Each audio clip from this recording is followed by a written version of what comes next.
Зарыл ишибиз менен Зардалга келдик. Туылған жердің топырағы алтын дейді ғой. Шетке машыл жашауға көріп қаламыз да. Элге меймандарды эч качан эшикте таштабайт. Күтүп алат. Коркпой келерсе болот. Келебесинде күтүп алып, бизде эшикте таштабайт. Шаһрында жашоо мага жакпады. Өрүктүү уламыштар боюнча 6 кылым жашады дейт. Тағы да болсақ та сүйініп отырамыз. Мамлекетimiz өлікті деп. Кыргызча которулганда начальник деген сөз Зардал экен да кыргызча. Даминдин телегиде көрдүк, Кулпотодо. Дамин тереги кандай? Шайыт болгон. Мираш деген жигит. Бирини зордоп коймой, ат таштамай, бизден айылда жок. Бу жерде кызыктуу нерселер көп. Президенттин салымы өтө чоң болду. Мына азыр президент келгенден бери жол өттү, телевидение болду, свет болду. Аламға жол айылдан дегенде Зардалдан деп.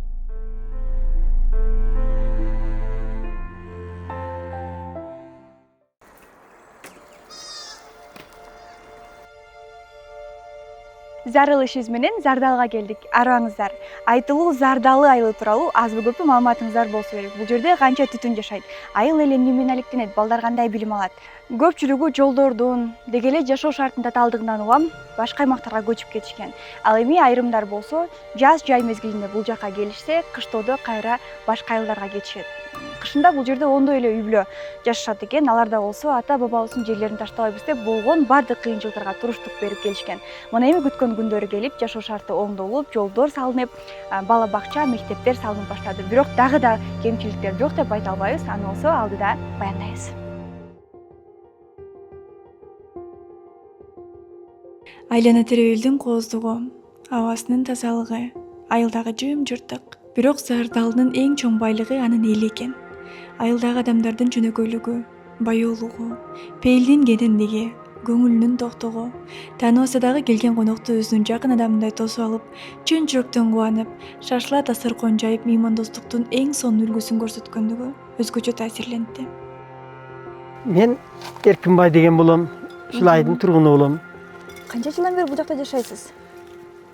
2003-төн бери иштейм. Ата-энеңиз ушул жакта чоңойгонсуз? Мен өзүм кичинемден чоңойгонмун. Эми 2003-кө чейин бир тууган байкемде жашап жүргөн. Азыр эми ол шарты балдары чоңойгондон кийин ылдыйга кетип 2003-төн бери прием кылып, шондан бери кышын жазын шияктамын да. Бияка жайында чыга алат экенсиз, өйдө үйүңүзгө? Бияка апрель айларда бияка чыгамын. Шуну сентябрь, октябрьларда жыйынтын кылып ылдыйга түшүп кетемин. Ого чейин эми Зардалга түшүп мында чыгып турам да, эки жакты иштей, эки жактымын да. Канчага чыктыңыз? 56-дамын, 57-ге кирдим. Ден соолугуңуз сонун экен, бат чуркап эле чыгып түшөр экенсиз. Кудайга шүгүр эми. Жакшы. Бул жакта свет жок экен, өйдө үйүңүздө? Жок, бизде свет Жарык жок. жок экен. Аккумуляторлор менен жарыктык менен неме кылып отурабыз, жашоо. Бул жакка чыгат дейби? Жарыкпы? Эми гез курулса чыгат, Кудайга кылса. Канча түтүн бар бул жакта, ушул өйдөдө? Канча үй бар? Бул жерде 15-20 болуп кетет эртең жазда. Азыр 7-8 үй бар да, 5-6 үй, 7-8 үй бар. Анан түшүп чыгып тураттар. Негизи күнүңөр кандай өтөт? Эмне кыласыңар бир күнү? Жашоо деген ушу мал менен жашообуз. Калганынан мынандай жерге иштейбиз, дыканчылык кылабыз. Жүгөрү, арпа, картошка дегендей. Калганынан чөп чабыктар. Малга эми кышка жыйын-терин кылабыз да эми. Кандап. Бул жакта сиз байбичеңиз экөөңүздөр эле, Байбичем экөөбүз, балдар ылдыйда, неберелер менен. Теректерди сыртына бөлүп коеюн дейсизби? Бир стройматериалга керек болуп калат деп, жыйып койсоң 1-2 жылдан кийин иштесе да боло берет, тыш менен калса чирип калат. Стройматериалга жарабай калат. Баягы неме айткандай видидан жоголот да, кызарып кетет.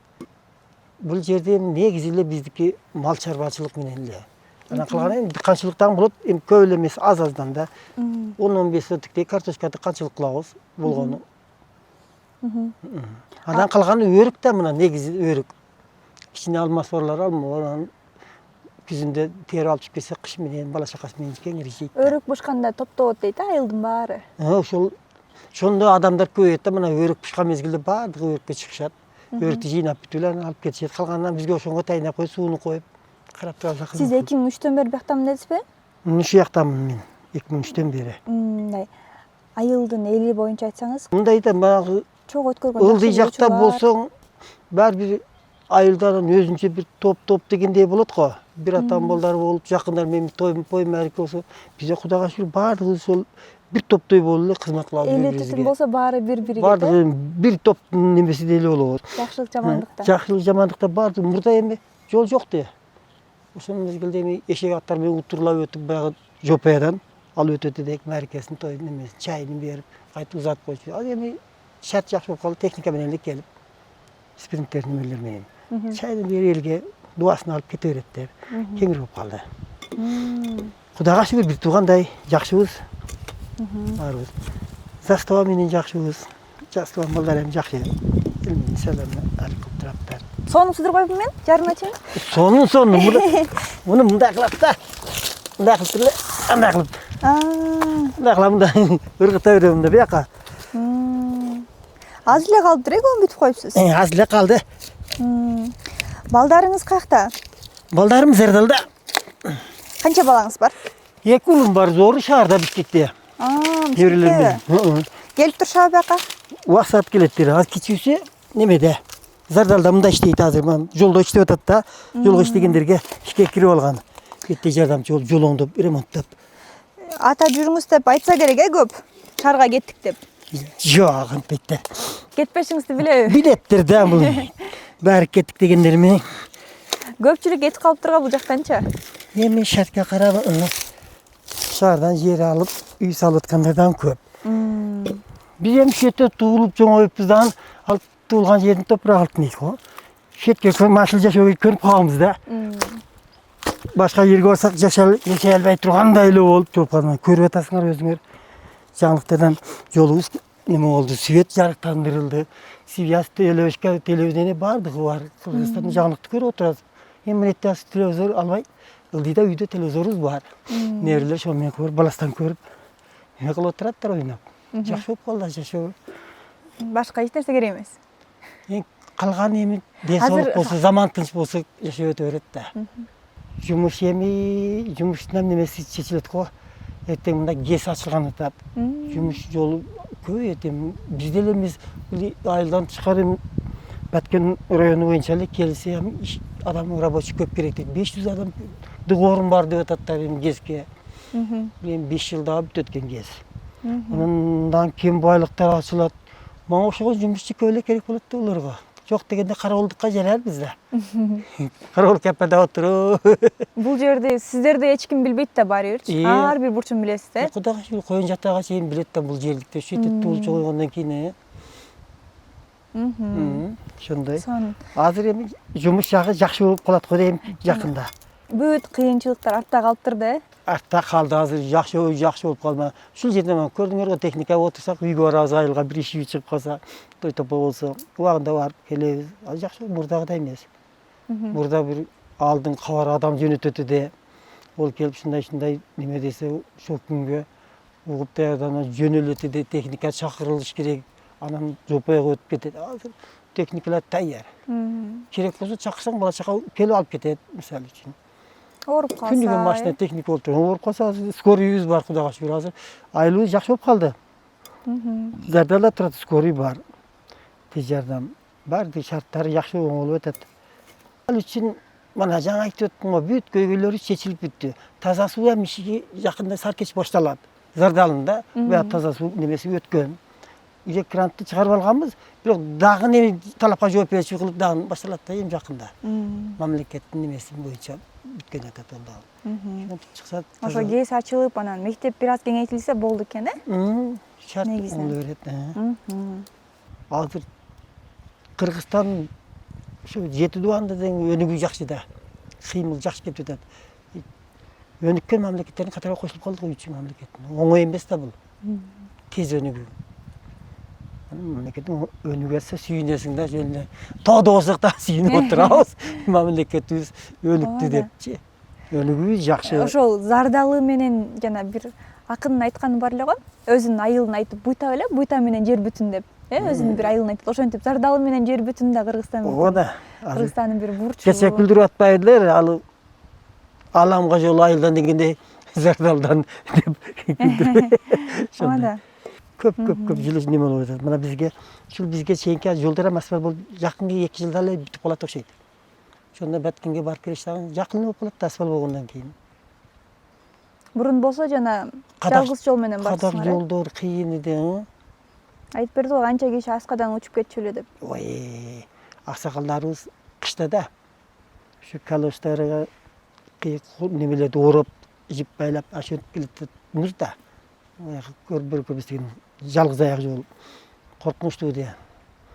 Куда техникага отуруп эле босого келип үйгө келип түшүп жакшы болуп калды. Шаарда эле болуп калды. Шаар эле дайым чарчада мына Зардалыбыз зор болуп атат. О, сонун болуп өнүгүп калып. Түндө да жапжарык экен көчөлөрүңөр. Көчө жап. Мен адамдардын бул жерде сабырдуулугун байкадым аябайчы. Анан көчөдө киши келсе, кимсиң, каяктансың, каяка кетип атасың дебестен дароо дасторконун жазып, отургузуп. Сен мана ушундай маселе келсеңер, келеде меймандар күтүп аласың да. Анан ушул эле мен да ушул Баткенге барсам, ондай болбой калам. Эти сразу характерим өзгөрөт. Салам алейкум, барагыдай бул жерге келген айылда Баткенде жүргөндө айда жылда көрбөгөн адамыңда конок кылып үйдө мейман кылып жаткызып, конок кылып эртеси таң тамактанып жолго салып жөнөтө бересиң. Уякка барганда баягы менен көрүшсөң көрүшөсүң, көрүшпөсөң дагы жок. Уяктагы характер жашоо бөлөк шаардагычы. Жаңы сен айткандай ошондой болуп калат. Бетке эле келсең дагы бөлөк. Жөбөттөк салам алейк көрүшпөгөн адамыңа мындай келсе келип көрүшүп кандай жүрөсүң деп бетте кандайдыр адам өзгөрөт да. Өзүнүн бир атмосферасы бар окшойт да, бияка. Ошондой болуп адамга тартылуу бир күч барбы дегендей. Бул жакта алыс жактарга кыз берип кыз алгандар барбы айылда? Башка аймактардан, башка областтардан. Бар. Бар. Дашы ягынан Прижевальскийден бери жеңелерибиз бар мисалы. Ысык-көлдөн, Кыргызстандын нары бурчудан да бул жерге келген. Бирок шаарда жашайттар. Баткенде. Бишкекте эле. Ондай эле дагы бар. Анан бирок көпчүлүк ошо бири-бирине эле үйлөндүрүп кыз алып бул беришет экен. Ушул бир айылдан бирге окуйт экендер, наркы айылдан неме болгон, таанышып, билишип анан жаштарынан неме болуп кеткен да. Көбүн сурасак эле ошо өзүнүн айылдан эле үйлөнгөм деп калышты да бияктагылар. Ошондой. Мамлекетибиз оңолду, өнүп өсүү жакшы, алдыда кетип жатат. Ошого мен ыраазымын азыр. Сен кусагыбыз ток азыр. Кайсы жерге барба, бар жок жакшы. Техника мурдагыдай немеден камыз кылып ташаган неме жок да, эч кемчилик жок дейм да. Ар бир тармакта бардыгында мамлекеттер бүт неме кылып ташады, бүт техника, пожарный жак, тез жардам жагынан дагы бул ички иштер немесидан техника, военный жактан дагы бардык. Мен ыраазымын мамлекетке жашоого. Жыла жакшы токчулук, элибиз заманыбыз тынч болсун. Баары заман болойлу, тынч болойлу. Ден соолук болсун. Башкысы. Айтканыңыз келсин, бар болуңуз сиз дагы. Майли, рахмат. Силер дагы аман болгула. Ийгилик ишиңерге. Бул жердин асманы башкача кең көрүндү. Тоолору сүрдүү, суусу тунук, абасы таза. Бирок табиятынан дагы артык таасир калтырганы адамдардын пейили болду. Бул жердегилердин дагы бир өзгөчөлүгү алардын шүгүрчүлүгү. Алар эч нерсеге жуунбайт, бар нерсесине каниет кылып жашашат. Жан дүйнөсү бай адамдар. Бул жакта адамдардын байлыгы мал мүлкү менен эмес, көңүлүнүн кенендиги менен өлчөнгөндөй. Камераны күйгүзгөндө айыл адамдары тартынып сөзүн кыскарта калышат. Бирок камерадан сыртта уккан аңгемелер башка дүйнөгө жетелейт. Ар бир үйдө бир баян, ар бир карыяда бир тоордун изи бардай. Биз тартууга үлгүрбөгөн, бирок жүрөккө жазылып калган окуялар аябай көп болду.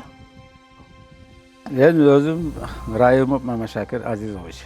1959-жылы 15 октябрда өткөрүлгөн. Ушул Зардал Ормузан айылында төлөгөн. Зардалда чоңойдуңуз, балалыгыңыз бул жакта өттү. Зардалдын жашоочусумун. Эң мындай улуу муундардан болсоңуз керек, бул жакта. Аксакалдар. Аксакалдарда энд бар энд. Аз эле калды, саналуу эле калды аксакалдар. Андан кийин эле бизге келет да. Ошо улуу муундардан сурап атканбызда, анткени жаштар көп билбейт экен. Бул жерде Зардалда кайсы урууларда бар, негизи эле жашоочулар каяктан келишкен, кайсы жылдары? Бул азыр энди 600 жыл болуп калган. Сакы бабабыз келген. Нойгу суу башы Нойгут болобуз. Мындан başka kandı urusu var. Ondan keyin Kaldertoğu Bakıcan var. Negizgisi Sakı kövröktü. Noyuk urusu kövrök. Анан ошол негизи эле Нойгут урусу боюнча дагы жана бизге дагы камеранын сыртына айтып берип атасыз го. Көп өзүңүз уккан билгендериңиз бар экен, бирок так расмий маалымат жок экен. Санжира Takı боюнча. eme yok. Toş emesi yok, bирок şol emeden kelgen eken onun Aziyeden ugup tutabыз go. Biri Kıtaydan deyit, biri Jallattan deyit. Yani tak malumat yok da negizde. Bilgenlerden malumat gelip tak düşse biz daha ata kuvanıp kalat elek. Şonu bir surap anıktap alganımda daha yaxşı bolot. Siz өзүңүз билсеңиз, анан балдарыңызга айтып ушинтип мындан Ошондо маалымат, такталат, мындан буга кетет эле. Анан ушул Зардалынын эли боюнча айтып бериңизчи, ушу көп Элдери кичипейил. Kelge meymanlarda hiç kaçan eşte taşlayıp kütüp alат. Коркпой келерсе болот. Келебесинде kütüp alıp bizde hiç eşte taşlayıp. Meymanды öte yaxşı kabul kılınat. Ким, каякта, эмнеге келгени кызык эмес. Жок, hiç эндеме жок.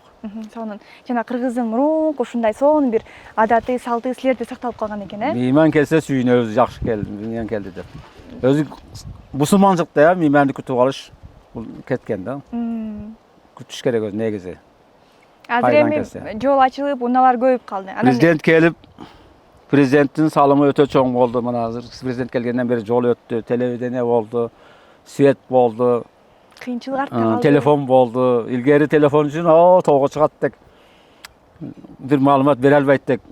Hazır endi bana uyda özüңөр gördüңөр. Öte sonum olup kaldı. Эжеке айтып атпайбы, отуруп анан аркы жакта бир унаа өтсө эле баарыбыз бурулуп карачубуз депчи. Конок келет да бир чети сүйүнсөк, бир чети ким кандай маалымат айтат деп мындай коркот элек депчи. Анткени жаман кабар дагы ушинтип келип айтчу экен, кагаз менен кат Бүт алып şonu келип. olacak da. Hazır endi Allah'a şükür prezidenti kelgeni bizge fayda oldu. Köp jagı jеңилдик болуп жатат, өзгөрүүлөр болду. Президентке ыраазычылык билдиребиз элдин атынан, өзүбүздүн атынан. Зардалы айылыңызда дагы мактанаарлык, сыймыктанган эмнелер бар? Havası менен суу таза. Мында келсек ооруп калсак ылдыйда келсең жеңил сезип каласың. Чарчап келип уктасаң Жакшы эс алып калат экенсиң. Аз уктасаң да жакшы эс алат экенсиң. Ооба, рахат аласың. Жылуу суу бар экен бул Жылуу жакта. суу, ооба, жылуу суу бар. Жылуу суу өзүнчө керемет ол дагы. Мана чайыр өскөн эмелер дагы эле эме да лекарство да бизге. Дары чөптөр. Аварай, ооба, жыртык келет бизге шолдан дәрілі қасиеті пайдасы тиіп жатат да. Бұл жерде тың жүрөбүз да, ылдыйга караганда. Кандай жануарлар бар? Анан айтат го Зардалыда. Зардалда аю күзүндө келип мына талаа деп коет, талаага чейин келип алмаларды кагып жеп кетип турду. Бирок малга тийишпеди го. Бөрөлөр бар. Илбис бар. Илбис көп. Азыр илбис аябай көбөйгөн. Анан бөрү да эле көп. Ondan başka ne? Elik var. Tülkü, çöğürü degenler var. Bardaklar var. Жана дарактар боюнча да айтып бербейсизби? Эки аябай легендарлуу дарактар бар турбайбы бул жакта? Ekte Almurut менен şol eski kalgan 600 yıldan aşık yaşayan iki darak var. Talada bir örük var, bunda Almurut var. Anan o eşkende bir terek var. Çakış dep koy, çakış dep dagı öte çoğ. Ал жака бирок аябай узак экен, барып келиш. Uzak. Peşkom жүрүш керек. Жөө жүрүш керек жөө. Ana bu talага эмле жакын деп жөө жүрүш керек. Ana мына жерде Almurut бар, мына алсаңыз, ана турбайбы? Түбү көрүнүп турат, ана. Ана шага турбайбы? Ошол Almurut шол. Булам шол эски эмеден калган. Биздин ата-бабалар экенбиз. Ана булар өзүнүн ата-бабалары. Деги эле бул жака кызыккан кишилер, туристтер келсе, көрсөтө турган жерлериңиздер толтура экен. Толтура. Бул жерде кызыктуу нерселер көп. Жана биз өзүбүз Ана өрүгү ушу эме боюнча оригинал. Өрүктөр өтө сонун. Бишкекке барсаң да эле сурайттар, Зардалдын өрүгү алып келбейсиңби дейт. Өтө жакшы. Өрүк жана айтат ба, сезон баштаганда келет айылдын баары чогулат деп, Баары келет. Келди ушканда терип кагып кетишет да барды. Мына бүт эгелүү мына ушулар. Башка бирөө курутпайт. Эгелери келип турушат. Жана биз видеонун астында дагы көптөр жазыптыр да. Негизи эле аябай жолдун татаалдыгын көрдүк да биз. Оңдолуп калгандан кийин дагы көрдүк. Илгери татаал эди. Мындан дагы Ооруп калсаң жөө жөнөйттең бул жерден. Азыр эми машина менен жерден скорый бар, медсестра бар. Бажы газы жок көрөп ошондуктан ошол жерде азыр. Ошол ушунча кыйынчылык болсо да булар эмнеге кетпеди деп көбү жазышат экен да. Табигатыга, аба ырайы эмесинин тазалыгы, анан туулуп өскөн жерибиз. Алтынга барабар эле да туулуп өскөн жер. Ушунда туулганбыз да. Ошо канча кыйынчылык болсо баарын басып өттүңүздөр, мына Басып эми өттүк, сонун болуп, азыр- жакшы күндөрү азыр келди, мына- жеңил болуп. Тилекке каршы жакшы болуп калды азыр. Илгери кыйын абалда жүрдүк. Мындай айланып 11 саатта барат дек. Жүктү ташыган hem кыйын болуп жатты эле. Азыр 2,5 саат, 3 саатта барып атабыз Баткенге. Өтө сонун. Айыл эли немен алектенет көрөк? Азыр бул жерде будай эгебиз, арпа эгебиз, жүгөр эгебиз. Основной ошол да. Анан бир аз ошо өзүңүздөр картошка. Картошка обязательно, картошка бар. Негизи бул жактан ошо туризмди өнүктүрсө болот экен, э? Болот. Жолдорго ачылып, туристтер Болот. келип, Болот. эл даяр эле экен бакканга, э? Туристтер тосулганга. Ким эле болсо күтүп алат. Сонун Аллага. жерлериңиздер бар экен. Эч ким кайтарбайт, бардыгы эле күтүп алганга даяр. Энди бирок ошолорго шарт түзүш керек экен. Тапчандарды куруш керек болот энди. Аденде 3 каналдык, 2 каналдык кылып жасаса жакшы болмок. Анан душ болуш керек сөзсүз. Ушулар керек да. Бирок эми негизи эле тоого келгенде тоонун жашоосу эле жакшы го. Ошол мындай тоонун тамактарын жеп, э? Атайын ошону көргөнү ошо кызык болуп келет да адамдаргачы. Өтө бир комфорттун деле кереги жок. Бул жердики энди аба ырайы таза, лекарство бар ошон үчүн кызыйт. Бул жерде бир көргөн адам көбү курсан болуп кетип жатат. Жакшы жер экен деп. Келгендер. Быйыл ошол туризмдин ачылышы болсун дейли анда. Балким ушул Рахмат. берүүстөн кийин дагы көп Келгениңерге келишет. рахмат. Жолуңар шыдыр болсун. Сиздерге чоң рахмат. Мына 3 күн сонун коноктодуңуздар бизде. Аябай ыраазыбыз. Бул мусулманчылыктын милдети.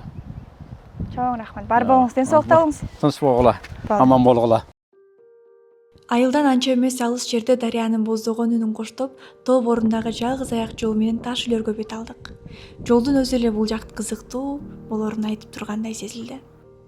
Бир тарабы асман тиреген зоо, экинчи тарабы терең жар, шаркыраган суу. Ошол жол менен баратып эле башка бир дүйнөгө кирип бараткандай болдук. Тегереги таш менен курчалган бул чакан конушта өзүнчө бир жашоо өкүм сүрөт экен. Ар бир таш, ар бир короо, ар бир майда барат нерсе көңүлдү өзүнө тартып таң калтырбай койбойт. Илгери бул жерде 10 чакты түтүн жашаса, бүгүн алардын көбү айылга көчүп кетиптир. Өрүк бышкан учурда кайра келишет дешти. Азыр бул конушта жалгыз Токтобай ата үй бүлөсү неберелери менен жашап жатыптыр. Бизди көрөрү менен дастарконун жайып, нан ооз тийгизип жылуу кабыл алды. Айылдын тарыхы өзү тууралуу айтып берди. Андан соң жол жасала электе баягы Зардалдын айтылуу жалгыз аяк жолунан бир нече адамдар кулап өмүрү кыйылганын айтып, алардын катарында байбичеси болгонун дагы кошумчалап көзүнө жаш алды. Арадан канча жыл өтсө дагы ал күн кечегидей эсинде экенин айтты. Чыгарып бердилер, болбоду деп. Көп жер үзүлүп кетиптир. Өпкө боор. Ошол аскаларды Эсенбайке айтып атпайбы?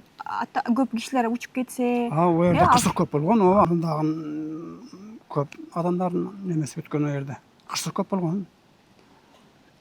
Анан малдар көп кырсык болгон.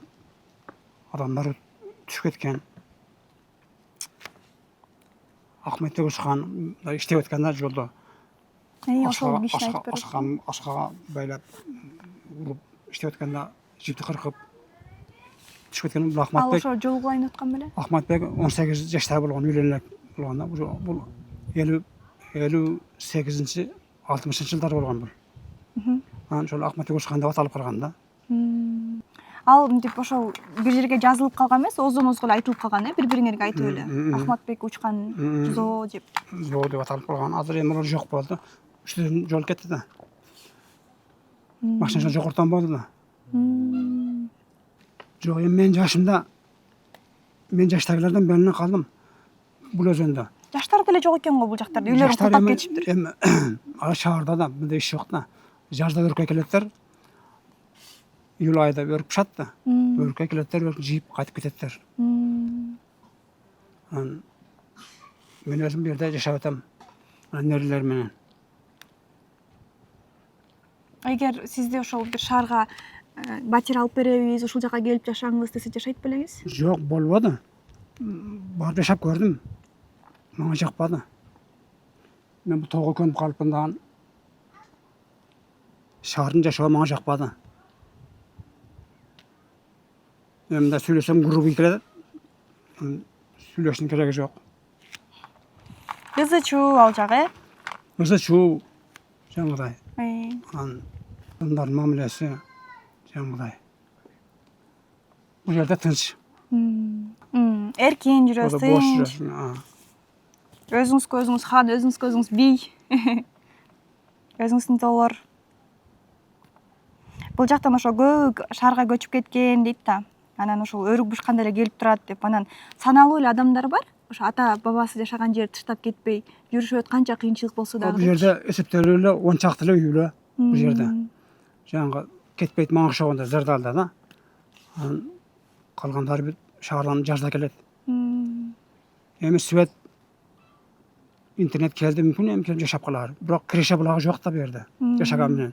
Свет эле күйгүрсөң кардынга тамак болбойт да, кийим болбойт да.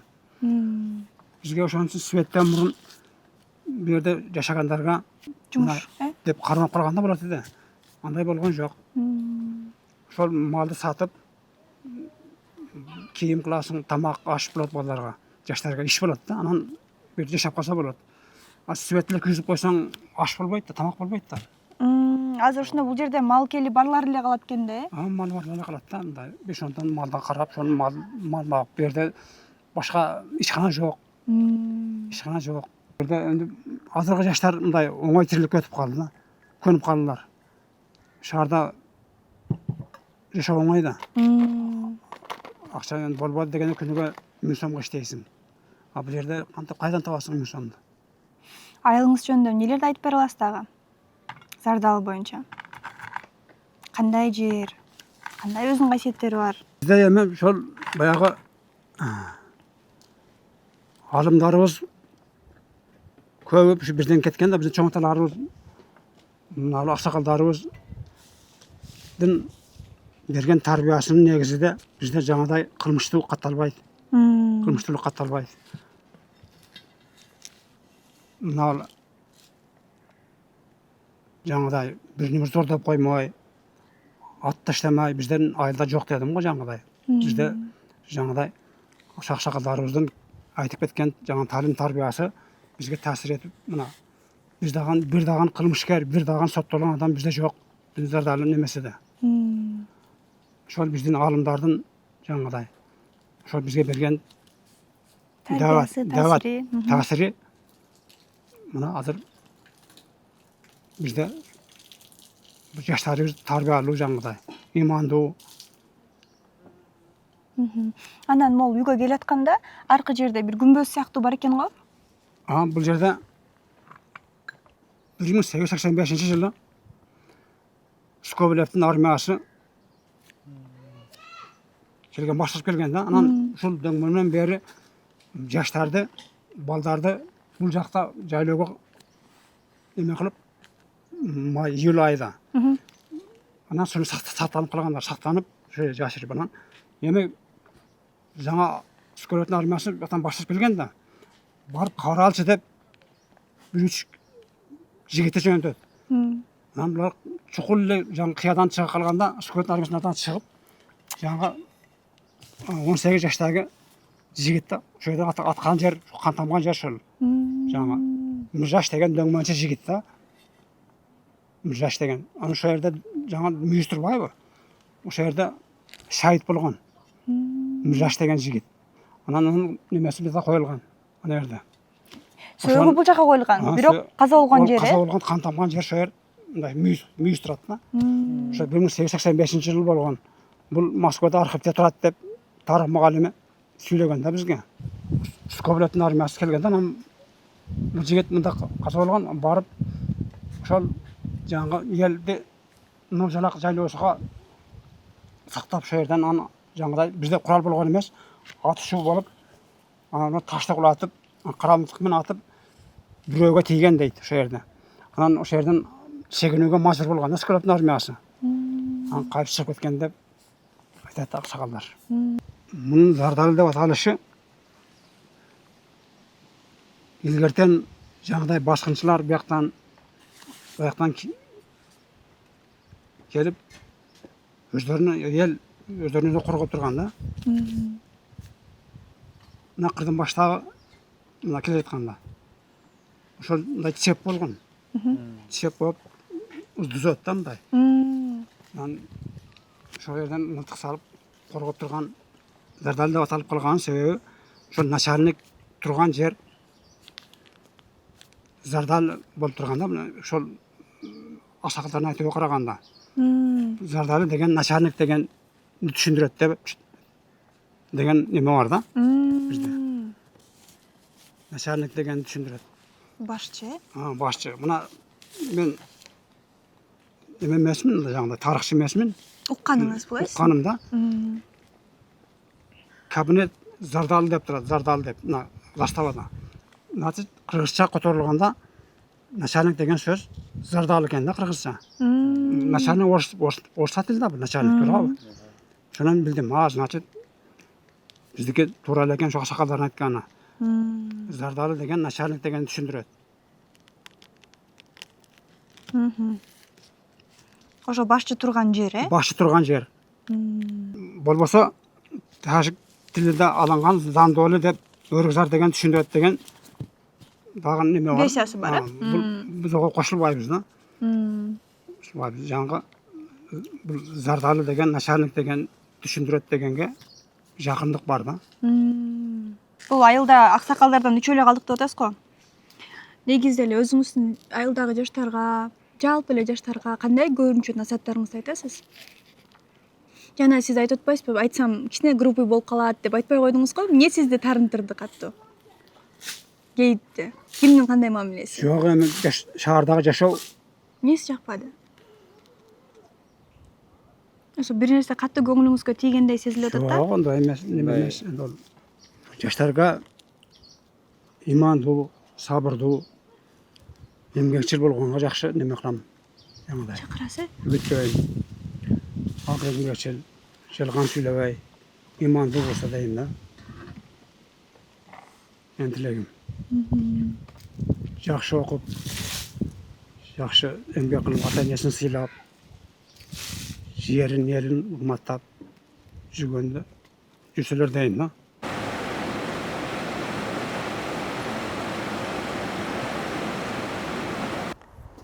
Бул таш жазында мындай күн ыстык учурда тапты өзгө алат дагы кечки саат ошо 12ге чейин тапты кайтарып чыгарып берет жылуулукту. Могул үйдүн коросундагы бүт айылдын үйдөрүнүн четтери да таштар экен. Ооба, Жылуулук берет бул дагы. Анан бизди өрүк алып келдиңиз. Өрүк боюнча айтып бериңизчи. Бул өрүктү уламыштар боюнча 6 кылым жашады дейт. Ошо Сакы баба келген учурда бар деп ошондой маалыматтар бар да. Сакы бабанын келгениге 6 жыл, 6 кылым 5 кылым болуп калды. Анан дагы бир Алмуртта бар деп айтып атат, Ол Зардал айылында. Ал дагы 5 кылым. Ошол 2 айда бирден дарак калган, ошол 5 кылым 6 кылым болду. Ошол элдин өзү эки тарыгы. Айыл тургундары келип муну карап, тазалап турушат экен. Бул дагы болсо ошо Зардалынын негизи эле байыркы айыл экенин билдирип турат экен, бул дарактарыңыз. Келишеби бул жака туристтер дагы? Ооба. Тарыхка кызыккандар. Атай шаардан келишеттер, ушул 6 кылым 5 кылым жашаган өрүктөрдү, дарактарды көрүп кетели деп. Атай сырттан келип кететтер. Жылуу сууду ошол Путоруга, анан ыстык өткөнгө, анан бул Капчагайдын ичинде Кожешкен жагы да бар, күйгөн көпүрк деп аталат. Бул жактагы жаман жараларга дейт, ошондой маалыматтар бар. Сиздин балалыгыңыз биякта эле өткөн да? Ооба, биз ушул жерде чоңойдук. Зардалда эмне кармап турат сизди? Айтып жеткириш кыйын го, туулган жерим топурак алтын деген. Анткени сиз теңкурлар дагы, сизден жаштар да көбү кетип калышат го, башка жактарга шаарга барайын деп, анан сиздер болсо ушул жерде калып, ата бабанын жолун улайлы деп, жерибизди таштап кетпейли деп. Туулган жерим топурак алтын дейт, майыс жолдор. Бир сөз менен эле? Ооба. Анан азыр жолдо келип да аябай кызыктуу маалыматтарды айтып бердиңиз го бизге. Мен көрүүчүлөрүмө да айтып бериңизчи ушуну. Жанагы кишилердин аттары боюнча, мисалы, булар дагы озеки эле айтылып келген да сиздергечи. Анан эч бир булактарда жок. Бизде мына түндүк жакта Кожомкул Батыр деп, ал жакта тарыхчы көп болгон, кагаз түрүндө жүргөн. Биздин айылда, Зардал айылында озеки болуп келген Абдилла Палбан деп. Бизде кагазга түшпөй калган да. Өкүнүчтүү жери ошол. Ал да ушул Каратыгин жакта чоң таш көтөргөн деп, ошо баягыдай өзүнүн неме кылчулары бар эсептеп 9 килограмм деп ушундай маалымат айткандар, бирок биз барып көрбөдүк ал ташыны. Ал бир жерге көпүрө кылып коеюн, эл каттап турсун деген ата энеси көмөй койгон экен да, элден назаратчы оорукчан болуп каласың деп токтотуп койгон деп. Көз тиет деп, э? Уламыштар болгон. Анан ошентип көпүрө кылбай Ал калган. таш ошол көтөргөн жерде калган, ошол бойдон ата бабалар айтып келген оз эки тарыхта калды. Зардалда негизи жана аябай мекенчил, патриоттук кишилер көп болгон экен, э? Ооба. Жана айтып берип атпайсызбы, ошентип жолду тазалайм деп дагы 18 жаштагы жигит каза болуп калган деп, э? Ол 1958-60 жылдары ошол азыр силер келген Капчагайда унаа жолу, мурда жалгыз аяк жол болгон. Зардалдан 2 саат жөө жүрүпбүз ат эшек менен. Ошол жерде ушундай жашоочулар колдо салган. Бир эле адам басат, э, ал жолдо? Ал жерде ошол жашоочулар иштеп, анан ошол жерде Ахматбек деген бир байке жалгыз бала болгон экен үйдүн. Анан иштеп жатып ошол арканы үзүлүп кетип, таш тийип каза болуп калган. Бирок тапкан эместер да, аны дарыяга түшүп кеткен. Ошол Ахматбек учкан жер деп айтылат, э, ал жер? Ат калды ошол жерде. Ол кишини тапкан эмес бирок. Андан кийин өткөндөн дагы бир жерлерде айтып аттыңыз. Ал жерде Нишанбай кескен таш дейт. Бир ташты ошол Нишанбай деген байке кесип бүтүргөн экен. Жолго чыккан ал жерге дагы. Андан кийин ошол баягыдай саякатка эки жактан келген эл бир жерде эки бала учкан деп аталып калган. Ошол баягыдай саякат туризм катары келип, эс алып жүрүп түшүп кеткен. Буну улуумун эле ушинтип айтабы же жаштар да ушинтип айтабы? Азыркы жаштарда ондой эле эмес. Илгерки аксакалдар көп айтчу да. Ата бабалар. Кайсы жерге жеттиң десе Ахматбек учкан. Ушул жерде паланчы кетип жатат, кайсы жерде көрдүм десе, Даминдин терегиде көрдүк, же Кулпотодо. Дамин тереги кандай? Ал жерде ошол Дамин деген аксакал тереге эгип койгон. Азыр ушул күндө дагы тереги бар. Тоонун астындабы? Ооба, дарыянын жээгинде. Унаа жолдун асты жагында азыр. Мурда жөө басканда жолдун үстүндө калчу да. Азыр унаа жолу үстүнөн түштү, терек астында калды. Көрүнөт, э, биз баратканда? Жолдун боюнда. Көрүп өтүшүбүз керек экен. Дагы кандай жерлер бар? Мындан Ылдыйга кеткенде, бул Ылдыйдан чыккандарды сурайт да, кай жерде көрдүң десе, Даминдин терегиде, же болбосо Ахматбекте, же болбосо эки бала учканда, же болбосо көпүрөдө моз. Анан Нишанбай кескен ташта ушундай маалыматтар болгон. Ар бир кадам сайын ар бир жердин аты бар да өзүнүн. Аталыштары эл оозунда айтылган. Сардан адамдары мамилеси жакшы да негизи. Бири-бирине күйүмдүү. Анткени элүү түтүн эле жашайт да бул жерде. Баары бири-бирин тааныйт, тояштар, жакшылык жамандыктар чогуу өтөт. Чогуу. Анан ошол мисалы Аскадан канча киши учуп өлүптүр бул жактанчы. Аскадан казылып, кулап, ар кандай кырсыктардан, анан ошончо бир кооптуу болсо дагы сиздерди мекенге болгон, өзүнүн жерине болгон сүйүү кармап турат, бул жерде. Эч кимди күнөөлөйсүздөр, ал жактан бирөө каза болуп калса же бир кырсык болуп калса, баарына кайыл болуп жашап жүрөсүздөр. Эми мекенге болгон, жерине болгон сүйүүнү зардалыктардан үйрөнүш керек экен да. Бул да ата бабабыздын жашап келген жери да. Тастап кетпейли деп, э. Бирок мына азыр болсо жашоо турмуш дагы да жакшырып баштады, э. Эми кайра келип баштаса керек баары. Бул жакта азыр энди жол өтүп, связь, мобилдик байланыш түзүлдү, анан телевизор иштеп калды. Мурдагынан караганда жашоо анча жеңилди. Эми ошол мектеп баасы 4-класска чейин эле. Аны дагы бир аз көбөйтүп, анан эч болбосо 9га чейин көтөрүп койсо, дагы жашоочу көбөймөк. Анткени жаштарды көрбөдүм айылдан жок экен, э. Бүт окууга кетишет да. 4-тү бүткөндөн кийин Ылдыйга, Баткен областка чыгып койт да. Туугандардыкынабы? Ооба, туугандар анан балдары чоңоюп калгандан кийин ата энеси кетишке туура келет, мажбур. Балдар үчүн, э. Балдар үчүн Ылдыйга түшүп караш керек болот. Ошол көйгөй экен. Бул жерден аксакалдар калат да көбүнчө. Негизи улумундар ушундай го, кетпейм, барбайм деп шаарга жүрүңүз эле жок дейт го. Ооба, ошондой. Анан ошол жумуш көйгөй экен, э? Ооба, жумуш маселеси да. Бул жака ошол жаштарды кармайткан жумуш туризмди болсо, өнүктүрсө, сиздерге дагы бир жакшы сонун пайдасы болмок. жакшы болмок. Мен Зардалда өткөргөн ушул 3 күндүн ичинде көп нерсени үйрөндүм. Эрте турган таңдын берекесин сездим. Табиатты дагы бир ирет сүйдүм.